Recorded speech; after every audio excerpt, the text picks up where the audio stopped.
Hey all, Willie here with CVW5. Just wanted to go over a concept of BVR timelines for the uh, pilot syllabus for the air-to-air portion. First things first is we're going to start big to small, or as I'd like to say, um, or not as I'd like to say, but going from furthest range to getting into WVR. Now, the first thing that we're going to be taking a look at is going to be what the timeline is. Now, timeline is a bunch of set ranges towards your bandit that you are going to be conducting certain tasks, or it's going to mark certain events in the range as the range collapses towards your target. First thing is going to be the commit. Now, the commit is you coming off station. So let's say you're a Tomcat, you're doing racetrack patterns like this, and there's a bandit over here, and he is within your commit range. Now, your commit range is going to depend on your mission type, whether that be fighter sweep, combat air patrol, whatever that may end up being. But in this case, it's within your range, in that this is within, let's say 80 miles. And from there, you will come off station. That is committing. You are committing to the picture.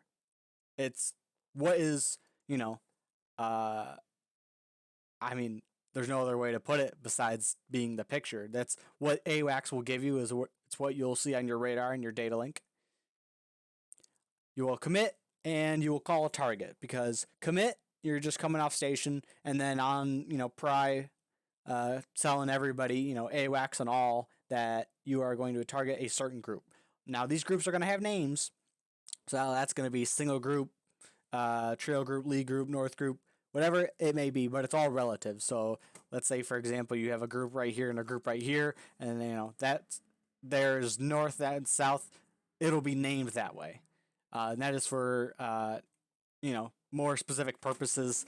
Like let's say you and your wingman are going to take one group, and another flight's going to take the other, or maybe you will take one group and your wingman will take the other, because groups do not necessarily mean multiple enemies or multiple aircraft. A group is just a kind of just a space around a contact, if you will, because there's no certainty what's there, depending on radar resolution cell or that concept.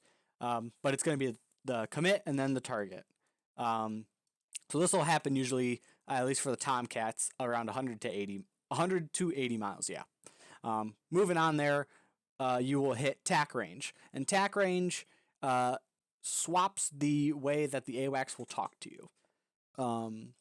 In that commit and target ranges, it will be more of an informative. He will give you bulls calls mostly, and once you hit TAC range, he will start shutting up. It is not his place anymore, and it'll start being the fighter's intercept. Now, this is mostly good for like Vipers and other aircraft that have smaller radars that can't actually see past that certain range. TAC range for Tomcats, in our instance, is at least 50 to 60 miles.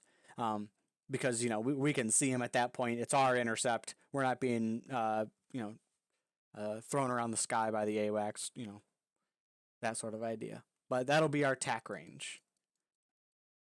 And then you will have the meld.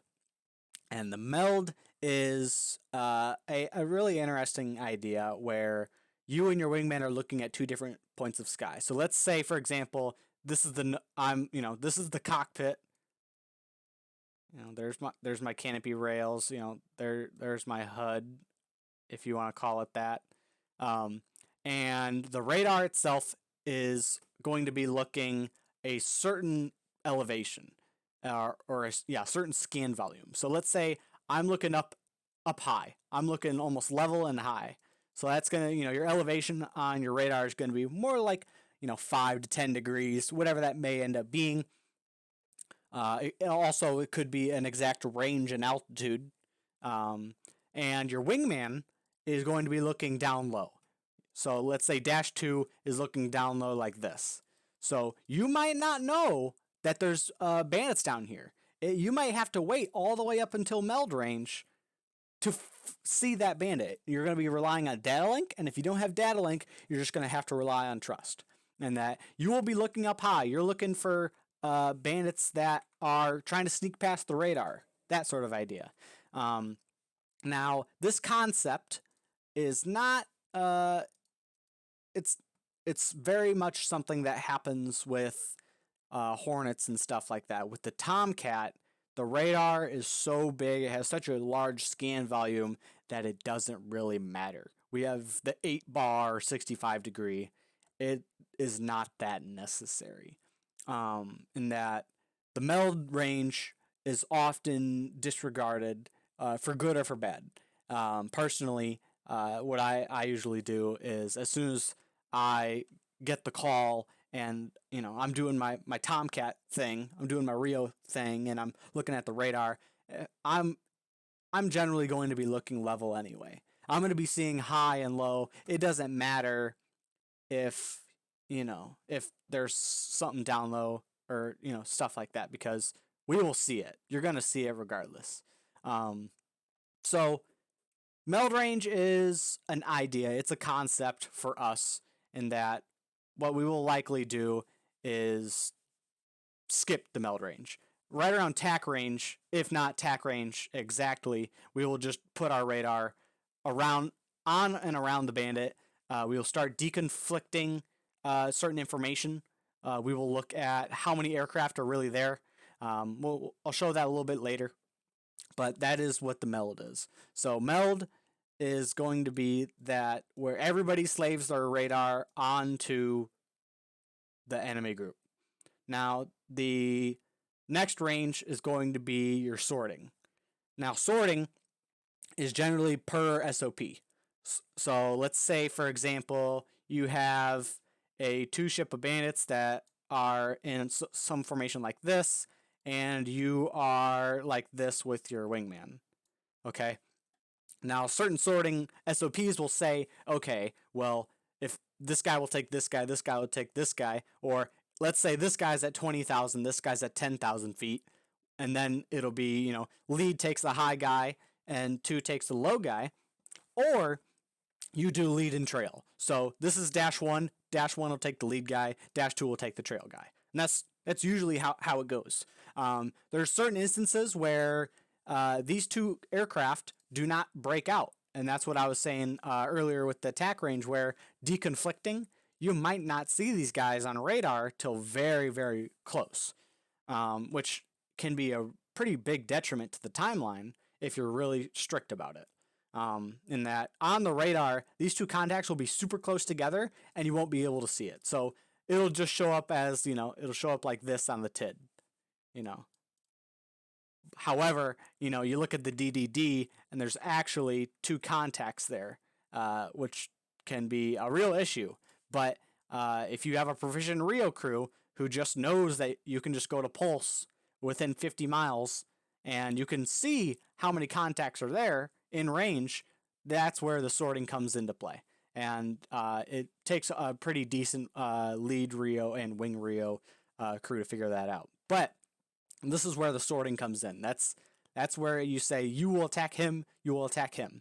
Sometimes if dash 2 can't see that trail guy, but you can, that is where you as the lead aircraft will shoot to. Or I believe the saying is C1 shoot none, C2 shoot 2.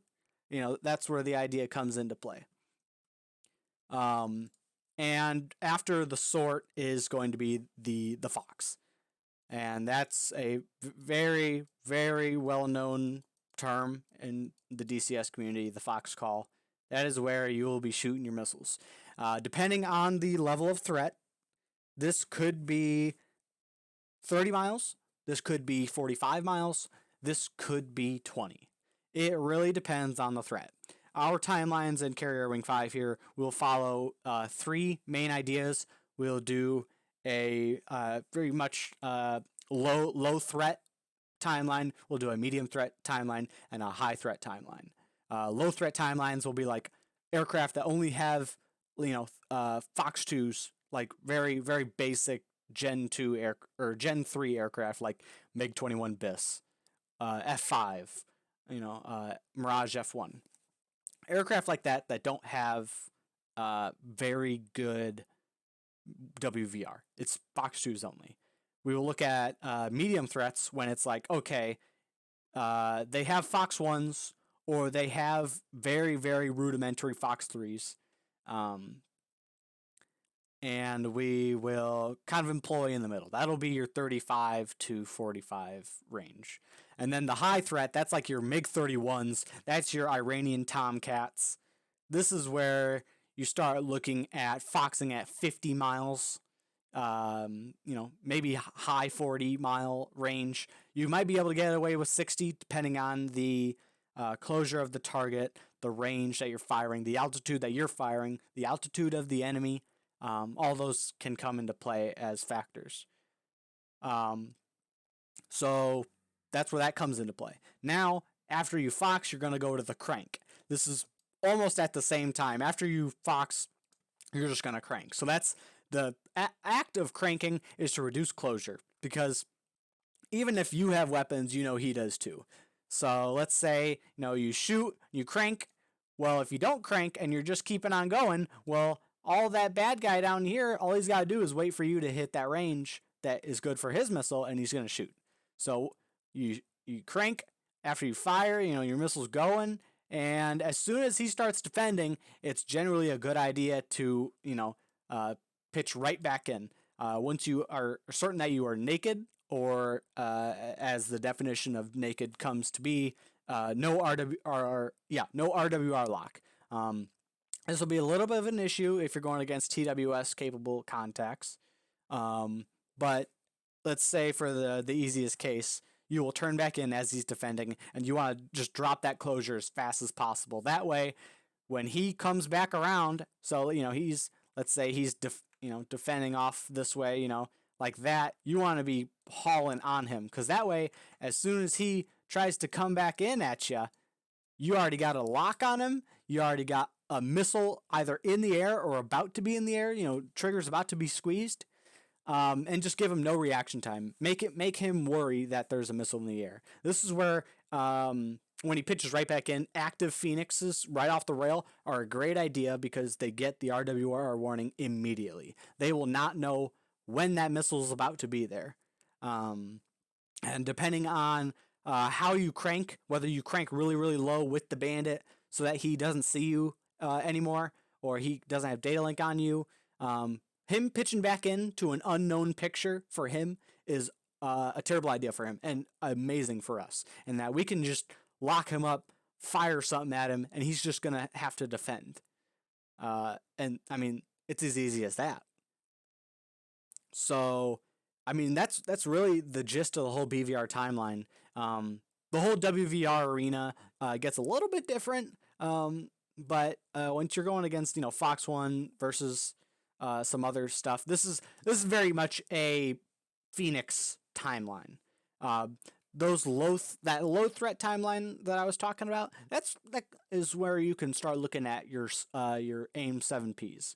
Your long range lofting sparrows, where you might be able to get away with a 20-mile sparrow. Very unlikely, depending on the altitudes and all that sort of thing, but you might be able to get away with it.